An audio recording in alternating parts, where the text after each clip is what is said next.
Bonjour à toutes et à tous. Je vous remercie d'abord d'avoir choisi ce cours-là et me faire confiance pour vous accompagner d'apprendre Spring et développer vos compétences là-dessus.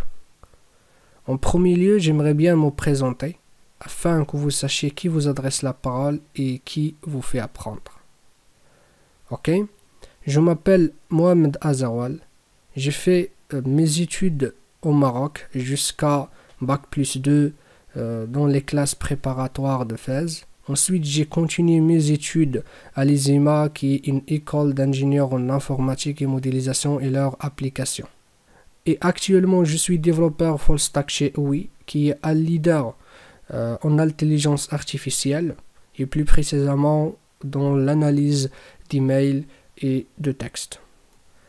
Avant de commencer le cours, ça serait intéressant de vous expliquer qu'est-ce que vous allez apprendre en général dans ce cours-là et qu'est-ce que vous allez pouvoir faire à la fin de ce cours. Ok?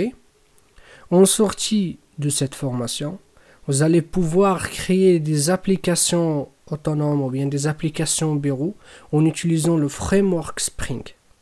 Mais juste une partie du framework Spring qui est le conteneur Spring.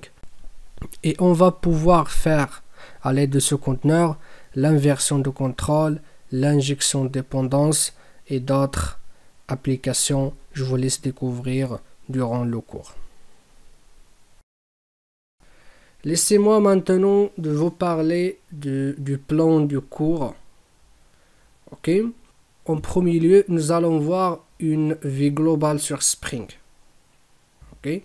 Même si vous suivez un cours d'une partie de Spring qui est le corps ou bien le conteneur Spring, ça serait intéressant de voir d'une manière très globale et aussi savoir qu'est-ce qu'on pourrait faire avec Spring.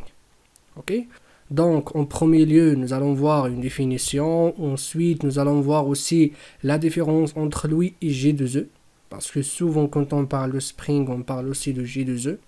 Ensuite, nous allons voir ses caractéristiques. Qu'est-ce qui fait la différence entre Spring et d'autres frameworks et qu'est-ce que Spring pourra nous ajouter, surtout dans notre vie quotidienne en tant que développeur, surtout développeur Java.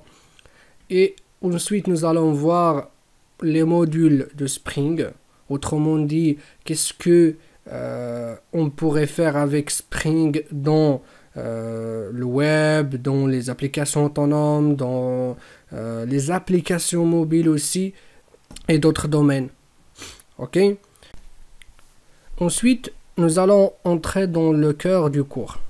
Ok?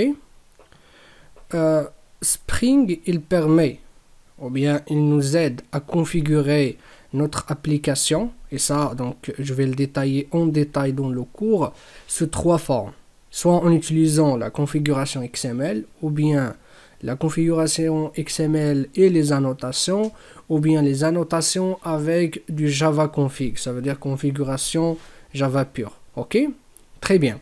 Et les trois modes de configuration, comme je l'ai dit, nous allons voir en détail. Ok? Ensuite, en fait, le conteneur Spring, il se base sur deux concepts très intéressants. C'est l'inversion de contrôle et l'injection de dépendance. Okay?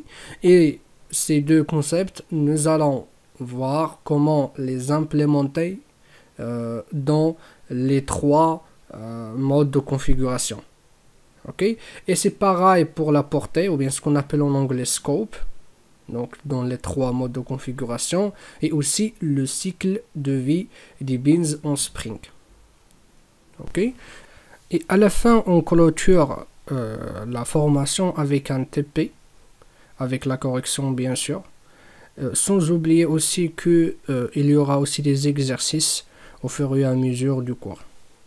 Ok? Alors je vous dis, restez avec moi.